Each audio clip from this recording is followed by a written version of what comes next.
तर हे 6 महिन्याचा प्रशिक्षणाचा कालावधी पूर्ण होण्याच्या अगोदर आम्ही 1 महिना आंदोलन सुरू केलं. मग अर्थसंकल्पीय अधिवेशनामध्ये आम्हाला 5 महिने वाढवून दिले. पण प्रॉब्लेम इथे आहे की जेव्हा ही योजना विधानसभेच्या अगोदर लॉन्च केली त्यावेळेस मंगलप्रभात लोढाजी जे या विभागाचे मंत्री आहेत त्यांनी स्वतः सांगितले की ही योजना चालू करताना 10 लाख लोकांना आम्ही प्रतिवर्षी रोजगार देणार आणि 5 लाख लोकांना म्हणजे 50% लोकांना त्याच आस्थापनेमध्ये रोजगार लागेल आणि बाकीचे इतर ठिकाणी लागतील. बंद करा, सायलेंट करा. हा नाही काही नाही, तुम्ही कशाला करताय? बंद कर. अरे निखिल घे ना, तू कुठे गेला? तू त्या कोपऱ्यात बोला, घे ना, इकडे कशाला बोलतो? बोलो तिकडेच आले.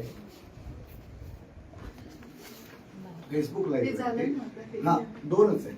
नाही तर एकच सांगितलं दोघांना आम्ही अगोदरच. चला बोल विषय सांग. तर हे 6 महिन्याची आम्हाला निवडणुकीच्या अगोदर 5 लाख लोकांना आम्ही कायम करू असं सांगितलंय. त्याचे व्हिडिओ आहेत, वाजून दाखवू का आता?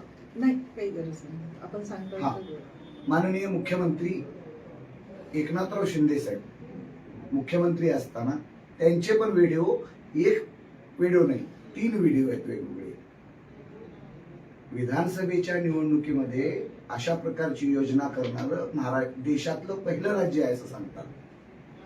आणि राज्यातल्या युवकांना, भगिनींना खुश करण्याचं काम करतात. आणि मग हे सगळे स्थानिक जे काही कार्यक्रम आपले इतर आस्थापनेमध्ये जिथं नोकरी करत होते, सरकारी नोकरी भेटणार आहे म्हणून ते जॉब सोडून हे आले. आणि मग आता निवडणूक झाली, निवडणुकीमध्ये भंपर मतानं सरकार आलं, जिंकले. मग यांनी फक्त लाडक्या बहिणीवर लक्ष ठेवलंय आणि लाडक्या भावाला आणि प्रशिक्षणार्थी लाडक्या बहिणीला विसरलं. अशा परिस्थितीमध्ये आमचं सरकारला विनंती आहे आणि त्यावेळेसचे उपमुख्यमंत्री आणि आत्ताचे मुख्यमंत्री देवाभाऊंचे पण 3 प्रकारचे व्हिडिओ आहेत यांना कायम करण्याचे. पण आता आम्ही हे बोललोच नाही म्हणतात.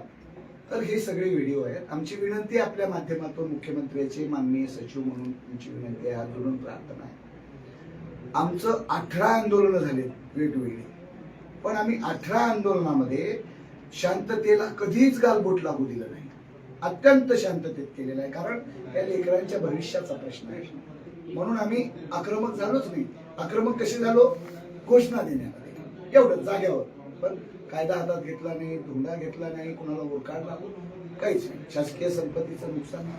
काल आम्ही शासन आमच्याकडे लक्ष देत नाही म्हणून आम्ही पूर्वी एकदा काय केलं होतं, तुळजाभवानी मातेला लोटांगण यात्रा काढली होती की हे माते यांना सद्बुद्धी दे. मग आता आम्ही काय म्हणलो, हे आमचे पालक आहेत आता विधान भवनामध्ये, तर आपण 0 मैल पर्यंत आम्ही लोटांगण घालत आम्ही प्रार्थना करणार. आम्हाला संविधानानं दिलेला मोर्चा काढण्याचा अधिकार यांनी नाकारला आणि आमचा मोर्चाला परवानगी दिली नाही.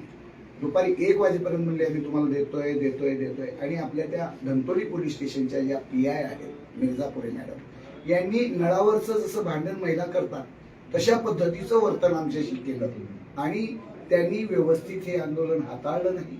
DCP आपले जे झा साहेब आहेत एकदम बेस्ट अधिकारी आहेत, त्यांनी खूप छान हाताळलं होतं. त्यांनी आम्हाला भरपूर प्रयत्न करत होते सगळं समजून सांगायचं आणि मी पण सगळ्यांना सांगत होतो हे चिडलेले 2 महिने झाले यांचा रोजगार गेलाय, त्याच्यामुळे यांच्या प्रक्षुब्ध भावना समजू शकतो. पण मी यांना शांत केलं आणि यांना शांतच करत होतो. तर विनाकारण गेट तर बंद होतं, तुम्ही गाडीमध्ये लावली होती पोलीस व्हॅन त्या गेटमध्ये. तुम्ही जर यशवंत स्टेडियमवर गेला असेल तर लक्षात येईल चित्र, तिथून बाहेर जाणं अशक्य गोष्ट होतं. मध्ये आक्रमक होऊ द्या ना आम्हाला. मग आम्हाला तुम्ही बाहेर जाऊ देत नाही म्हणून आम्ही काय केलं, मैदानामध्ये लोटांगण घातलं. आम्हाला मध्ये काय ते आक्रोश व्यक्त करू द्या. पण त्यांनी पोलिसांनी बळाचा वापर केला आणि पोलीस जेव्हा प्रक्षुब्ध होऊ लागले तेव्हा प्रशिक्षणार्थी प्रक्षुब्ध होऊ लागले. मग ह्याच्यामध्ये मी ओरडून सांगतोय तितक्यामध्ये आपले एक वृद्ध आहेत ते पोलीस निरीक्षक असतील, त्यांनी माझ्या हातातलं, मी वरी स्टेडियमवर होतो, वायर खेचला, माझ्या हातात माईक राहिला, फेकून दिला आणि ते माझ्या वरी आले आणि एक 10 ते 15 पोलीस आणि 4-5 अधिकारी माझ्याशी अगदी निर्घणपणे एका अतिरेक्याला, गुंडाला, बदमाश प्रवृत्तीचा माणूस जसा तसं वर्तन केलं. माझा हा फ्रॅक्चर आहे, म्हणजे इतका पेन आहे आणि मला कुत्र्यासारखं ओढत त्या गेटमध्ये तर माझा हात अडकला. मला पण आणि फेकला मॅडम वरून. या ठाण्याचा जिल्हाध्यक्ष आहे, यांना वरून वरून खाली फेकलं मॅडम. हा याचा पाय पूर्ण फ्रॅक्चर आहे. बऱ्याच प्रशिक्षणार्थ्यांना आणि मारहाण आमच्या एक मिनिट बोलू नका पुढचं. महिलांना पण मारहाण. थांबा. आमच्या वर्षातही लहान आहे म्हणून आमच्या प्रशिक्षणार्थी आहेत संभाजीनगरच्या, त्यांना तर असं ओरखाडे काढले आणि कपडे फाडले. आमच्या 4-5 प्रशिक्षणार्थींचे सगळे कपडे पडले, माझे कपडे पडले. तरीही आम्ही म्हणजे आम्ही कायदा हातात घेतला नाही. आम्हाला विनंती ही करायची आहे, या मोर्चावर लाठीचार्ज करणाऱ्या घटनेची न्यायिक जांच झाली पाहिजे. त्याच्यामध्ये दोषी असणाऱ्यांवर निलंबनाची कारवाई झाली पाहिजे आणि आम्ही जर दोषी असेल तर आमच्यावर पण कारवाई झाली पाहिजे. माझा एकही शब्द तुम्ही दाखवा की. आणि आता सुद्धा तुम्ही बोलत असताना त्या मिर्झापुरे मॅडम डोळे वटारत होत्या. अरे काय चाललंय हे? असं अशोभनीय आहे राज्याच्या संस्कृतीला. हे महाराष्ट्र संतांची भूमी आहे इथे. आणि आम्ही 18 आंदोलनात कुठे जरी आम्ही कायदा मोडला असेल तर आम्ही गुन्हेगार. आम्ही आजही कायदा मोडणार नाही. कारण का? ह्या उच्च शिक्षितांचा प्रश्न आहे. त्यामुळे पहिली मागणी न्यायिक जांच झाली पाहिजे, त्यांच्यावर निलंबनाची कारवाई झाली पाहिजे. दुसरी मागणी, आमच्या या प्रशिक्षणार्थ्याला कायमस्वरूपी रोजगार देतो म्हणून सांगितलेला आहे. 6, 8 आणि 10,000 रुपये दिलेला आहे. तो मानधन अत्यंत तुटपुंज आहे. तर आम्हाला फक्त दुप्पट मानधन पाहिजे. या पोरांनी 6, 8 आणि 10 मध्ये 6 मधल्या पोरांनी रेल्वेच्या ट्रॅकवरचे जे रेल्वे खाली चिरडले गेलेले जे प्रेत असतात त्या प्रेत उचलण्याचं काम केलंय, टाके घालण्याचं काम केलंय, खड्डे खोदण्याचं काम केलंय. 6,000 मध्ये इतकं छान काम केलंय. गरीब 12वीचे लेकर आहेत ते. आणि या उच्च शिक्षितांनी एका चांगल्या शिक्षकाला लाजवेल अशा प्रकारचं काम केले. काहीतरी आपलं पुढे भविष्य होणार आहे. आणि तिथला रिझल्ट सुद्धा जिल्हा परिषद शाळांचा यांनी शिकवल्यामुळे वाढलेला आहे. जिल्हा परिषद शाळेकडे बघण्याचा दृष्टिकोन लोकांचा आता खराब झाला होता. तर यांच्या प्रयत्नामुळे तिथला उच्चांक झालेला, म्हणजे निकालामध्ये सुद्धा. सांगायचं आता मी जास्त वेळ आपला घेत नाही. तर आपल्या या सगळ्या प्रशिक्षणार्थ्यांनी कमी पैशामध्ये खूप चांगलं काम केलंय. मी शेवटचा मुद्दा मांडतो आणि माझा शब्द बोलवतो. 2-5 मार्कांनी कॉम्पिटिटिव्ह एक्झाम मध्ये हे अपात्र ठरलेले लोक आहेत. वयाची 30-35 पर्यंत पोहोचलेत, एजबार होऊ लागलेत, काही एजबार झालेत. योजना चालू असताना एज मध्ये होते, पण योजना संपल्यानंतर हे एजबार झालेत. तर त्यांचं वय हे 35 ज्या दिवशी प्रशिक्षण केलं त्या दिवशीचं वय यांनी गृहीत धरावं. आणि यांना ज्या आस्थापनेमध्ये यांनी काम केलंय त्या आस्थापनेमध्ये कायम करत असताना या कॉम्पिटिटिव्ह एक्झाम मध्ये 2-5 मार्कांना अपात्र ठरले म्हणून हे 100% नालायक समजू नये. यांना जोपर्यंत यांना कॉम्पिटिटिव्ह एक्झाम मध्ये यांचे प्रयत्न तर चालूच आहेत, तोपर्यंत आम्हाला या प्रशिक्षणार्थ्यांना राज्यामध्ये अशिक्षितांना, अडाणी व्यक्तींना रोजगाराची हमी देणारा कायदा आहे आपल्याकडे. मागेल त्याला काम देणारा कायदा आपल्याकडे आहे. कारण अडाणी, अशिक्षित, शारीरिक श्रम करणारा माणूस उपाशी मरू नये या योजनेमागचा उदात्त हेतू आहे. मग या पोरांनी, या सावित्रीच्या लेकींनी शिक्षण घेऊन काय गुन्हा केला? यांच्याकडे सगळे उद्योग करू शकत नाही, सगळे व्यवसाय करू शकत नाही. काही असे आहे त्याच्यामध्ये की हे सांगितलेलं काम करेक्ट करू शकतात. म्हणून रोजगाराची हमी देणारा कायदा जर या राज्यात असू शकतो तर या राज्यामधल्या प्रशिक्षणार्थ्यांना यांच्या उच्च शिक्षितानुसार राईट टू एज्युकेशन हा आमचा अधिकार आहे. तर तो राईट टू सर्व्हिस हा सुद्धा ऍक्ट या विधानसभेमध्ये सरकारने आणला पाहिजे. आणि यांच्या शिक्षणाप्रमाणे यांना संरक्षण भेटलं पाहिजे आणि त्यांना त्यांचा रोजगार कमी पैशामध्ये हे चांगलं काम करून राज्याच्या प्रगतीमध्ये हे अत्यंत उत्तम काम करू शकतात. एवढीच विनंती करतो. आणि आपण आम्हाला न्याय द्यावा. मुख्यमंत्री महोदयापर्यंत आपले विषय देऊन आज आम्हाला या ठिकाणी न्याय द्यावा अशा प्रकारची विनंती करतो. मॅडम माझा एक मुद्दा आहे. एक माझा मुद्दा आहे 4.5चा मुद्दा शासनाने GR मध्ये 9 जुलैचा जो GR आहे त्याच्यामध्ये हा जो मुद्दा आहे आस्थापना यांना योग्य वाटल्यास उमेदवाराची इच्छुकता असल्यास त्यांना रोजगार देण्याच्या दृष्टीने संबंधित आस्थापना निर्णय घेऊ शकते. आता आम्हाला 11 महिन्याचं प्रशिक्षण दिले. मग आता 11 महिन्याचं प्रशिक्षण घेऊन आम्ही कुठे जायचं? मुख्यमंत्र्यांचं एक पालकत्व आहे की पूर्ण महाराष्ट्राच्या रोजगाराची जबाबदारी त्यांच्यावरती आहे. आता आम्ही एवढे शिकलेले सवरलेले आहोत, आम्ही जायचं कुठं? आमच्या पोटापाण्याचा प्रश्न आम्ही मिटवायचा कुठं? तुम्हाला आम्हाला काही ना काही कुठल्या ना कुठल्या स्वरूपाचा आम्हाला रोजगार द्यावाच लागेल.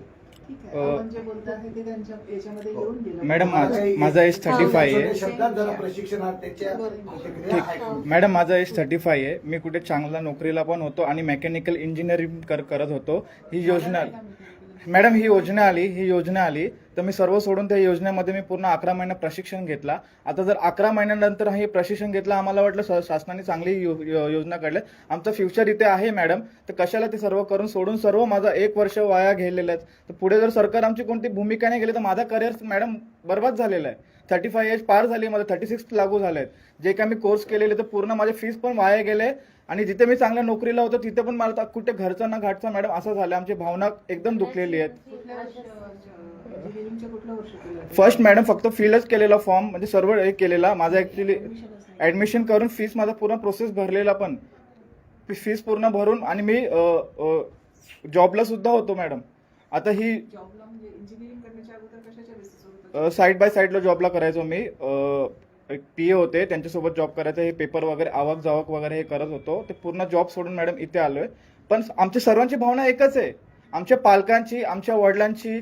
आमचे मुलं कुठल्या चांगल्या शासकीयमध्ये होते, आज जर सरकारने आम्हाला रस्त्यावरती आणले तर आमच्या अपेक्षा आमच्या पालकांना, आमचे पालक, आमचे भाऊ, आमचे मित्र या सर्व दुखवले गेलेत मॅडम. सर्वांचे मनोभाव दुखवले गेलेत. आणि विषय वेगळा असेल तर मी सांगतो. सांगा. बघा, शिक्षण विभागामध्ये या लोकांना प्रशिक्षण दिलं गेलं. त्यांना एक जे 6-8-10 हजार रुपये दिले गेले, एक 8,000 रुपये डिप्लोमा बेसिसवर होते DED झालेले लोक.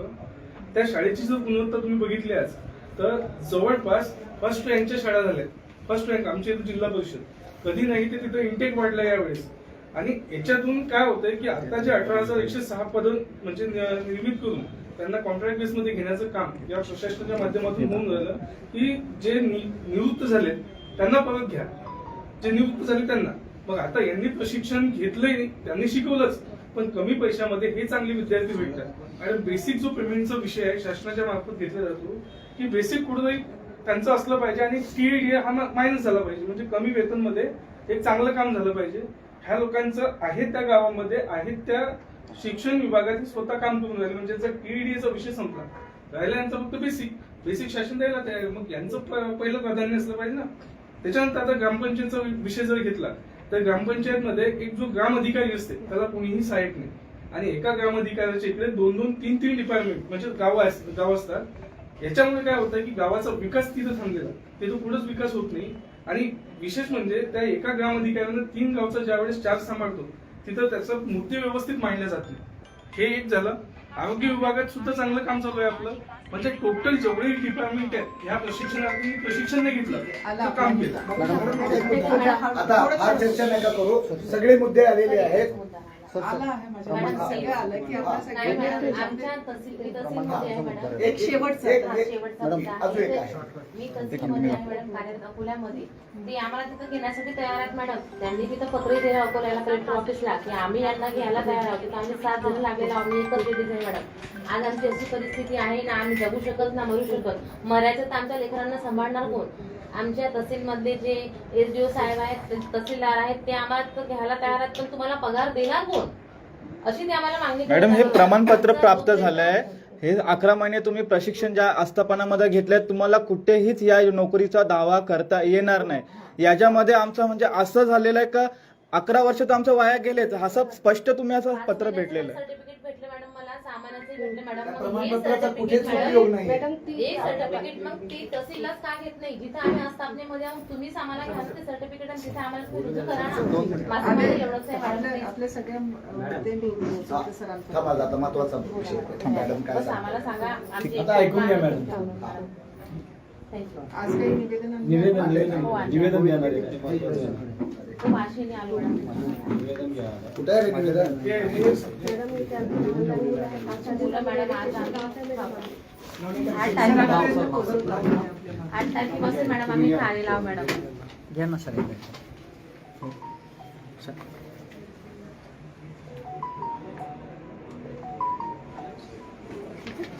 तर आता आम्हाला अधिकृत काय संदेश देणार आहेत ते सांगा. कधी आम्ही या मागण्या सरांपर्यंत पोहोचवतो. हा. नाही आता हे म्हणजे हे जे आंदोलन तीव्र झालेलं आहे या तीव्र झालेल्या आंदोलनामुळे आम्हाला ठोस काहीतरी निर्णय पाहिजे ना. निर्णय आजच्या आज एकदम असा नाही मिळू शकत. नाही आम्ही आज 10 महिने शेवटचा झालं दिवस लढतोय आहे. आणि 8 तारखेपासून आम्ही आंदोलन करतोय. त्या ठिकाणी याविषयी हे झालं पाहिजे. हे तर असं तर निवेदन आपण साकोरकर साहेब ऐका. थांबा सर तुम्ही डिस्टर्ब करू नका. आम्हाला जरा रिक्वेस्ट करू द्या. या ठिकाणी आम्ही बोंबाबोंब मोर्चाची पण आम्ही निवेदन दिलंय. असे 18-19 निवेदन दिले त्याच्यातून काही नाही झालं. पण आज आमचं सभागृहामध्ये काही होणार आहे का? काही गोष्टींवर तेव्हाच्या तेव्हा लगेच तात्काळ निर्णय नाही होऊ शकत. आम्ही मग आम्हाला आमचं आंदोलन आम्ही मागे घेणार नाही. आम्हाला मुख्यमंत्री महोदयांशी भेट आणि आमचं ठोस निर्णय झाल्याशिवाय आम्ही आंदोलन मागे घेणार नाही. मॅडम प्रत्येक वेळेस त्यांनी चला आता चर्चा नको. विनंती करा